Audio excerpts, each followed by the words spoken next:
Hudzaifah menangis. Menangis bukan karena takut mati. Dia mengatakan dengan bahasa yang luar biasa. Ketika ditanya, engkau kenapa engkau menangis? Saya menangis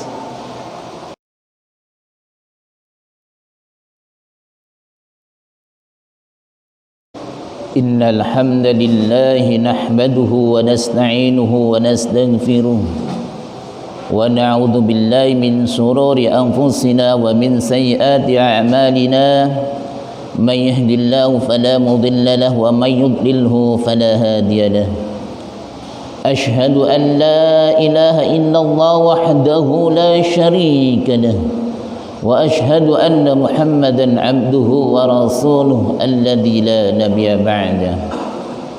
Allahumma salli wa sallim ala nabiyyina Muhammadin wa ala alihi wa ashabihi ajma'in, amma ba'du. Fa ya ibadallah usikum wa nafsi bi taqwallah faqad fazal muttaqun. وقال الله تعالى في كتاب الكريم وهو أصدق القائلين أعوذ بالله من الشيطان الرجيم يا أيها الذين آمنوا اتقوا الله حق تقاته ولا تموتن إلا وأنتم مسلمون. Saudara-saudaraku semuanya, pertama kita bersyukur kepada Allah Subhanahu wa taala. Allah masih memberikan berbagai macam nikmat kepada kita. Ada nikmat kesehatan, ada umur panjang, keimanan masih ada dalam diri kita, juga Islam masih ada dalam diri kita. Mudah-mudahan kita semuanya istiqamah dalam kebaikan. Mudah-mudahan kita semuanya dicatat oleh Allah sebagai hamba-hamba yang takwa kepada Allah. Karena sebaik-baik manusia adalah manusia yang paling baik takwanya kepada Allah Subhanahu wa taala. Salawat dan salam semoga selalu terkirim kepada Rasulullah sallallahu alaihi wasallam. Semoga kita semuanya bisa meneladani akhlak Rasulullah sallallahu alaihi wasallam, bisa meneruskan perjuangan Rasulullah sallallahu alaihi wasallam, dan mudah-mudahan kita juga termasuk orang-orang yang cinta kepada ahli bait, para Dzurriyyah Rasulullah sallallahu alaihi wasallam. Saudara-saudaraku semuanya, kalau kita perhatikan saat ini, bencana-bencana sering terjadi, baik itu berupa kerusakan alam maupun kerusakan manusia. Ada yang namanya gempa, ada tsunami, likuifaksi, gunung meletus. Juga kita saat ini masih dalam kondisi pandemi yang kita juga nggak tahu sampai kapan pandemi ini ada. Juga kerusakan-kerusakan akidah. Ada sebagian saudara-saudara kita menukar agamanya dengan dunia.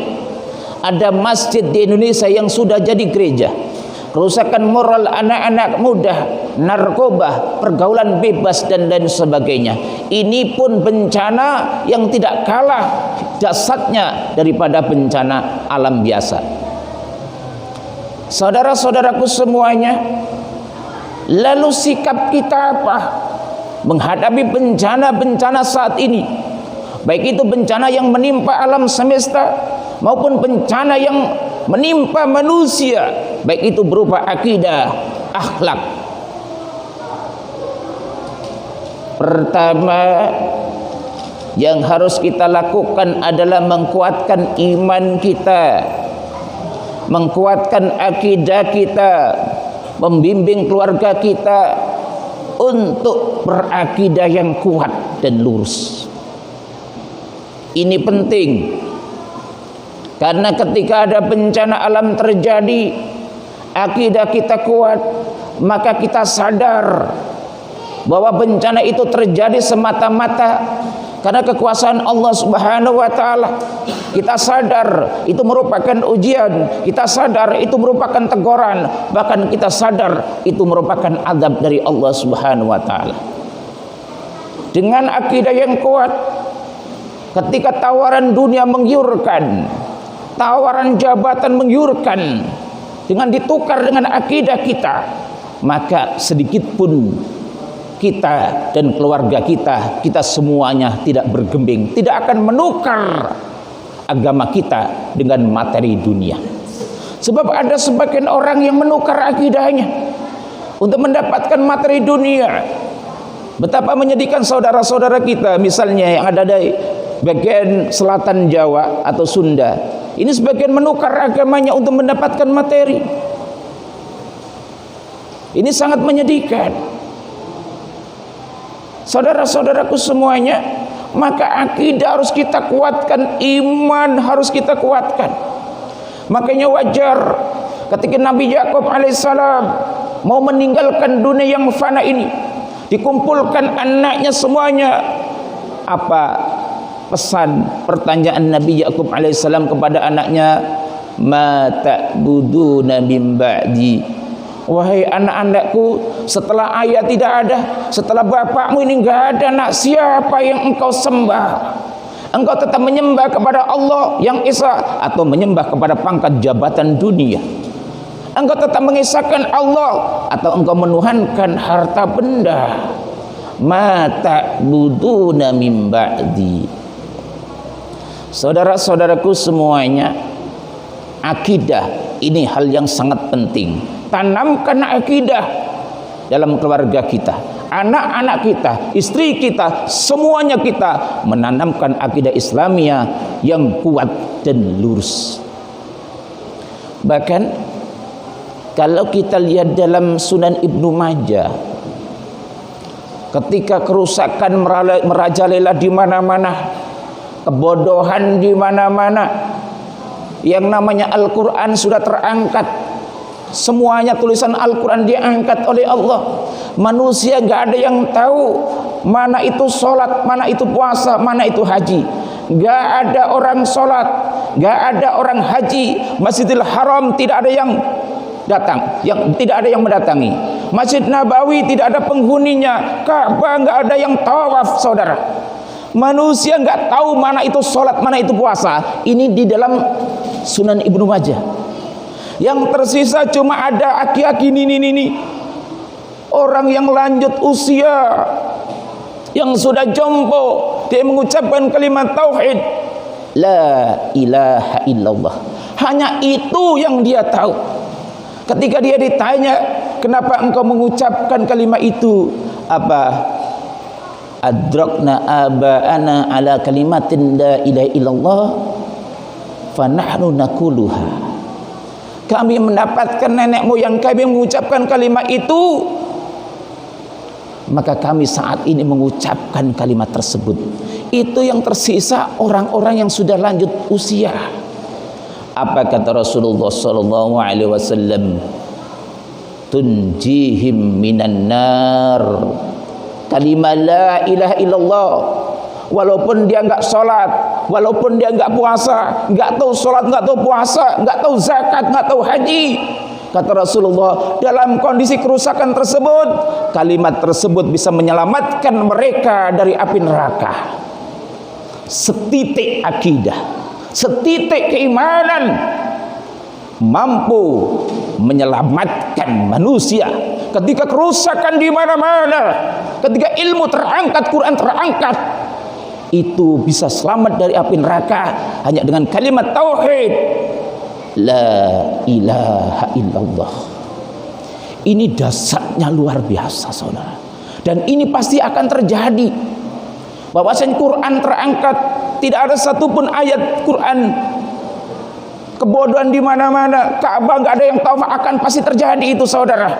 Tapi ada satu kalimat yang bisa menyelamatkan manusia dari api neraka, yaitu kalimat la ilaha illallah. Makanya Luqmanul Hakim itu menasihati anaknya. Pertama adalah ya bunayya la tusyrik billah. Wahai anakku tersayang, jangan engkau berbuat syirik kepada Allah. Jangan engkau sampai mensekutukan Allah. Ini pesan Luqmanul Hakim pertama kepada anaknya. La tusyrik billah. Jangan berbuat syirik kepada Allah Subhanahu wa taala. Bencana-bencana yang terjadi, ujian-ujian yang menimpa, kerusakan-kerusakan manusia, kalau kita punya benteng keimanan, akidah yang kuat, semuanya itu enggak berdampak sama sekali terhadap pendirian kita. Lihat bagaimana Hudzaifah bin Al-Yaman disiksa habis-habisan oleh orang kafir. Bahkan di hadapannya sudah ada penggorengan yang begitu besar, minyak mendidih. Ada tentara Islam dimasukkan, langsung tinggal tulang belulangnya. Hudzaifah menangis. Menangis bukan karena takut mati. Dia mengatakan dengan bahasa yang luar biasa. Ketika ditanya, kenapa engkau menangis? Saya menangis karena Allah hanya menciptakan nyawa saya satu. Andaikan nyawa saya itu 1000, semuanya aku korbankan di jalan Allah Subhanahu wa taala. Kenapa demikian? Imannya yang kokoh, akidahnya yang kuat. Saudara-saudaraku semuanya, maka kita nggak usah bersedih, nggak usah gentar menghadapi kenyataan hidup ini. Ketika kita punya iman yang kokoh, maka semuanya itu tidak mengubah haluan ibadah kita kepada Allah Subhanahu wa taala. Mudah-mudahan Allah memberikan kekuatan iman kepada kita. Mudah-mudahan keluarga kita semuanya mendapatkan kekuatan iman, dan iman itu akan kita bawa sampai meninggal dunia. Kita tutup usia kita dengan kalimat tauhid, la ilaha illallah. Barakallahu li wa lakum fil Qur'anil azim wa nafa'ani wa iyyakum bima fi minal ayati wa dzikril hakim fastaghfiruh innahu huwal ghafurur rahim.